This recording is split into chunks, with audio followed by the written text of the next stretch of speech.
Magandang araw mga tropa. Ngayon mag-install tayo ng Suzuki Raider G115 So gamitin nating oil ay X-Star 1 liter. Bali 800 ml natin gamitin. Papalit tayo ng oil filter. At ang ating gamitin ay 14 mm para sa drain plug. At dito naman sa filter ay 8 mm na wire wrench. Yan. Sakit at long nose plier. So tara. So una natin gagawin ay drain ng oil. Buksan natin ang drain plug gamit ang 14 mm na sakit. So baka malito kayo, no. So itong ating bubuksan, itong may naka-oscillate yan. So buksan natin counterclockwise ang pihit. At i-drain natin ang lahat ng langis na nasa makina. So sahod natin yung langis, no. At hayaan natin na ma-drain ng lahat ng langis.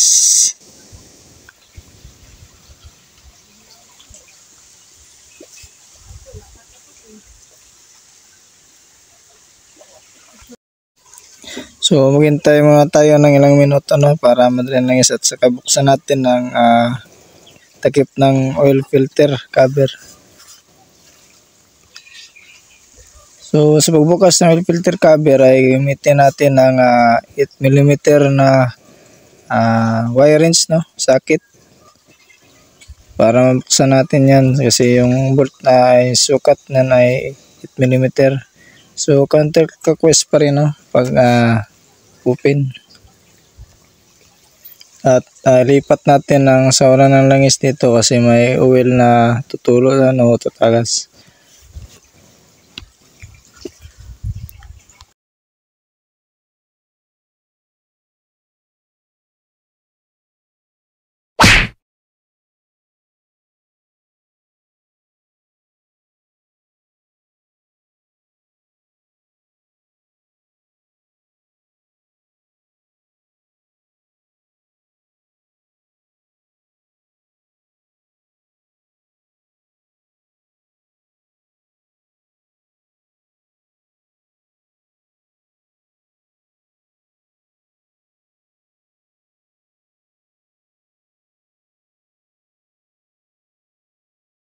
So pagkatanggal ng dalawang bolt ay pwede natin buksan, no. So tandaan nyo kung paano ang nakapistong filter sa pagtanggal nyo para sa pagbalik ay hindi kayo malito.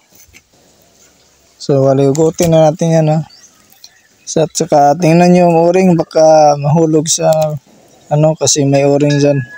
So bali dito ay lumikit sa filter. So tanggalin natin yan kasi babalik natin yan.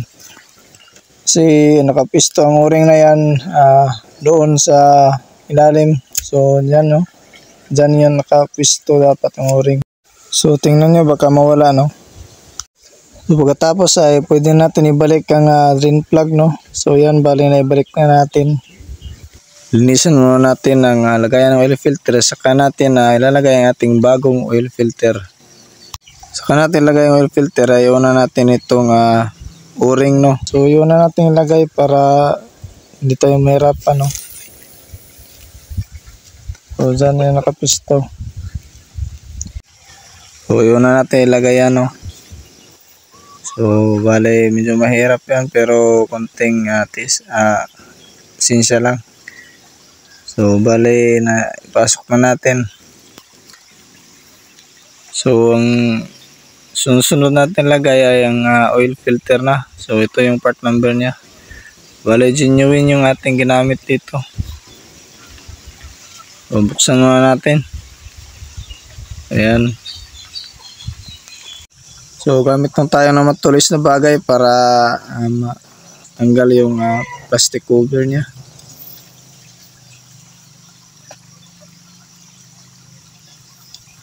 So magpalit pala ng oil filter, pwede yung kahit pang dalawang cheese oil mo magpalit ka na. So bale ganyan ang posisyon niya, no. So yung butas na yan ay para doon yan sa may parang naka-oscillate, no. So yun, parang bilog. at dyan ay para sa spring. Yan, sa likuran bahagi. So yung nabutas ang una nating ilalagay, no. So bali ganyan yung piston niya pagkalagay. Yan. Makapasok na yan ay okay na. So pwede na natin ibalik ang oil filter cover. So sa pagbabalik niyan ay kahit anong posisyon ay tama naman. So bali pakiramdaman nyo kung tatama ba o hindi. So wag niyo kalimutan, may o-ring pala dito sa may oil filter cover, no. So wag niyo kalimutan para hindi tatagas ang langis natin diyan. So babalik ay ganyan lang eh. Ilagay natin ang dalawang bolt niya. Saka hand tight muna, higpitan natin hand tight. Para ma-roscas lang siya.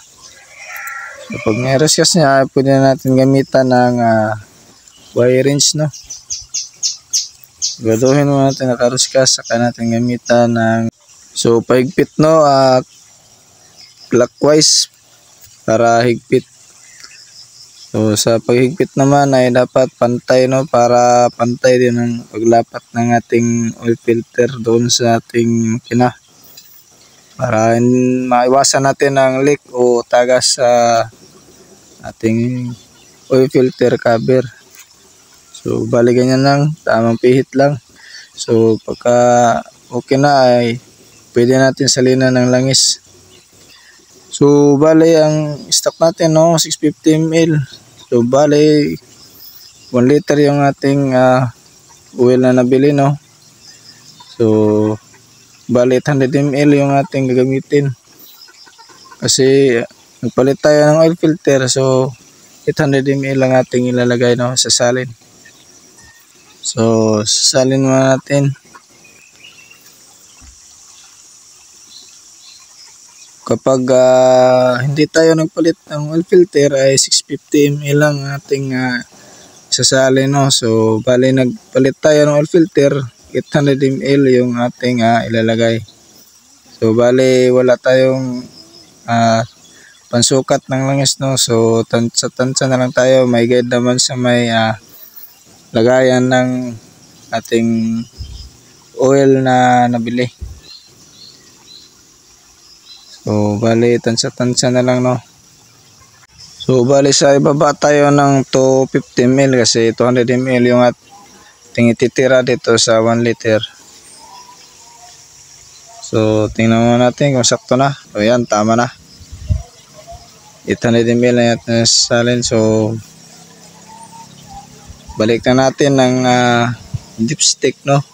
Punasan na natin at ibalik ang dipstick. So ganun lang kasimple mag-change oil, no, sa ating Raider G115 Fi.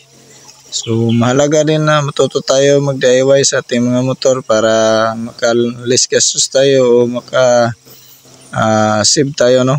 So naway nagustuhan niyo ating video, no, at naway nakatulong ito para sa ating pag-DIY sa ating mga motor. So ganun lang kasimple ang pag-change oil at change oil filter sa ating Raider G115 Fi, no.